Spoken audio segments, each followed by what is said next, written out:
Thank you. I'm excited to be here today to talk about the NIH All of Us Research Program, Citizen Scientists, and Data Literacy with All of Us California. My name is Dr. Kareem Watson, and I'm the Chief Engagement Officer for the NIH All of Us Research Program. I'm excited to be here today and share with you about my work, my cancer disparities research, and what the All of Us Research Program is doing to engage citizen and community science. I want to start this conversation off today with the importance of my why, and even how I got involved in engaging community members and citizen scientists in my work. I like to say that the first citizen scientist I met was actually my dad.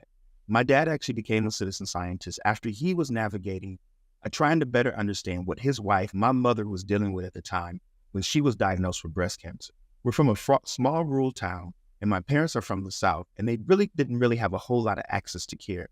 So when my mother was diagnosed with breast cancer, it was really daunting for my family. So my dad set out to find out how he could ensure that she had better access to treatment and better access to care. However, that care didn't exist at the time. Research was not precise. And unfortunately, as a result, my birth mother, died from complications of breast cancer when I was 6 years old. However, my dad learned a lot about what it meant to be a health disparities advocate. And so therefore, when my sister, my oldest sister, was diagnosed with breast cancer some 20 plus years later, I now was a cancer disparities researcher. I was able to share with her what I knew and what I had learned from community members, what I knew about the importance of faith-based engagement. And so unlike my birth mother, who was not able to attend my college graduation, that picture that you see there is a picture of one of my nephews at his graduation with his mother, my oldest sister, who is not only a survivor of breast cancer, but she's a thriver. So I know firsthand what engaging the community in a way that how that can advance cancer disparities. And in my career as a cancer disparities researcher, I took from my lived experience and what I had learned from my family and my communities, and I brought all of that work to my own research. For example, growing up in the African-American community, the barbershop and the faith community were often two places where you got a lot of information. It was not only a place where you got your hair cut or where you got things done, it was also where you learned about the latest things that were happening in your community, the latest things that were happening in your neighborhood. And in many cases, those barbers were just as important as teachers and pastors and other community leaders. So knowing and growing up that way, I said, how do I bring that experience to my own research? So I set out to work with my mentor, Dr. Robert Wynn, and a urologist, Dr. Adam Murphy, a prostate cancer survivor, and an organizer of one of the largest African-American male group in the Chicagoland area, and a barber, Kurt from Kurt's Barbershop, and another health disparities researcher as a clinical psychologist. I said, together, how can we all bring all of our lived experiences, all of our different expertise, how can we bring that together to address health disparities of African-American men in Chicagoland area? So we set out to train barbers, faith leaders, and other men as citizen scientists to allow us to address the prostate cancer disparities that existed in African-American men in the Chicagoland area and much broader. And to our surprise, the model worked. We were able to engage African-American men who have been historically underrepresented in research in a way that they felt empowered, they felt heard, and they felt the model that we called for us, by us. They had a model that they said to me, Kareem, nothing about us without us. And the fact that we were engaging them as citizen scientists, training them in the IRB, training them on how to recruit and engage with participants, and also adapting our research questions to things that were a priority to them, that made our project so successful. And you'll see here that we had several publications that were a result of this work. We also found new discoveries. Because of the citizen scientists that we engaged, Dr. Adam Murphy found out that previous measures that had been used to screen African-American men for prostate cancer, because those previous studies didn't include populations that carried the greatest burden of disease, we found new screening measures and new screening guidelines that could help advance the field. We would not have been able to do any of that if it had not been for the inclusion of people like Dr. Ben Levy, who was both a prostate cancer survivor and one of the lead citizen scientists. We would definitely not have been able to do that without Kurt and the other barbers working with us to say how we can continue to build trust with the community members. And as a result of that work that we did around prostate cancer, we expanded that citizen scientist model to do a similar model for colorectal cancer screening. And now they're doing that same model around lung cancer screening. So we know that engaging community members as partners in research can help advance and eliminate health disparities. And now I want to talk to you a little bit about the All of Us Research Program. I was fortunate to be a researcher and to be a faculty member in academia for over 17 years where I engaged the community. So I was so fortunate to be able to bring that experience to the All of Us Research Program. So what is the All of Us Research Program and what are we setting out to do? We are setting out to engage 1 million or more people over the next 5 years to create one of the world's largest and most diverse data sets that truly reflects the diversity of the U.S. We want to collect data and make that data available to researchers so that they can ask questions that they have not been able to ask before. We want to make sure that we're not only collecting data that is biological samples that may include certain things that allow us to look at genetic ancestry. We also want people to complete survey data. So we ask questions about social determinants of health. We also want to be able to look at the EHR, the electronic health record. So we can be able to look at someone's health history at one period of time and see how it may change over time. So imagine the rich ability to be able to combine those types of data together. And as a result of our intentionality around diversity, equity, and inclusion, we have created one of the world's largest and most diverse data sets that is truly reflective of the diversity of the U.S.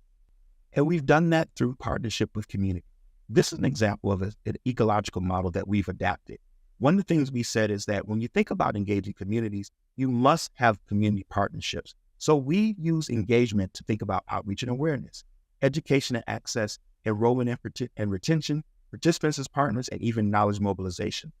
And we do that through an engagement ecosystem that includes over 18 community partnerships that represents organizations that represent populations that are often underrepresented in biomedical research.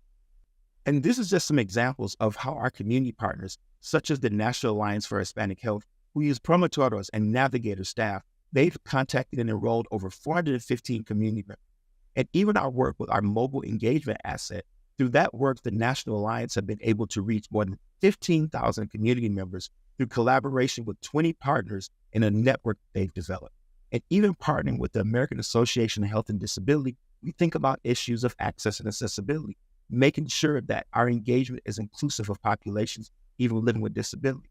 We also have improved access for community members who don't have to always go to an academic medical center through our work with over 40 events with the National Alliance for Hispanic Health. And we also understand the importance of listening. Through our model of knowledge mobilization, one of the things we often talk about is how do we address not just trust, but trustworthiness.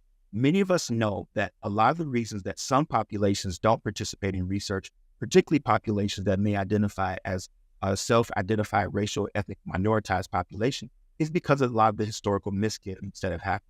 For example, we know that what happened in the United States Public Health Service study of untreated syphilis in the African-American male is still a very present memory for many African-Americans, particularly those in the South.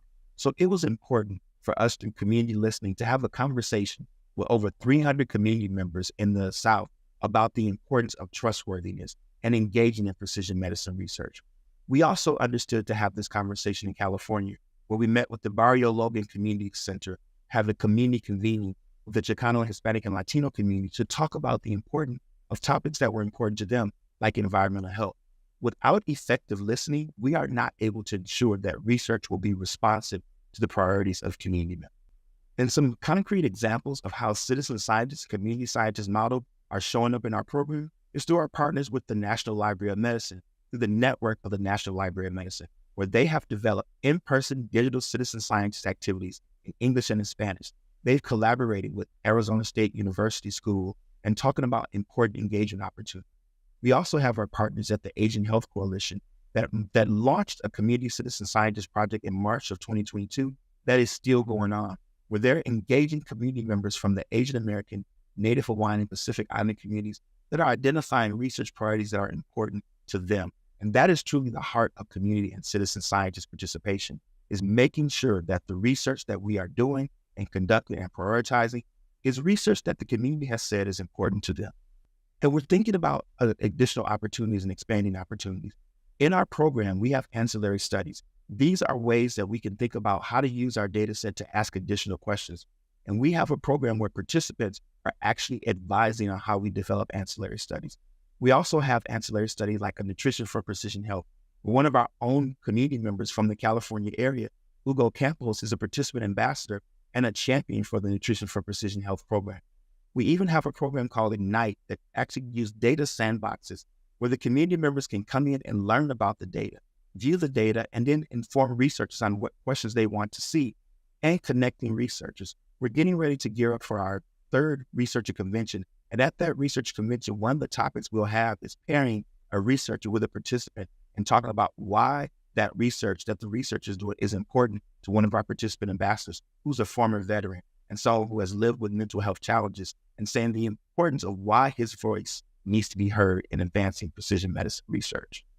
And so I want to encourage you all to please go to this QR code, download our annual engagement report. You can learn more about the work that we're doing. To also learn about the All of Us Research Program, you can go to the other QR code or visit us at allofus.nih.gov to learn more about how we can continue to include the community as partners in this work. Thank you so much.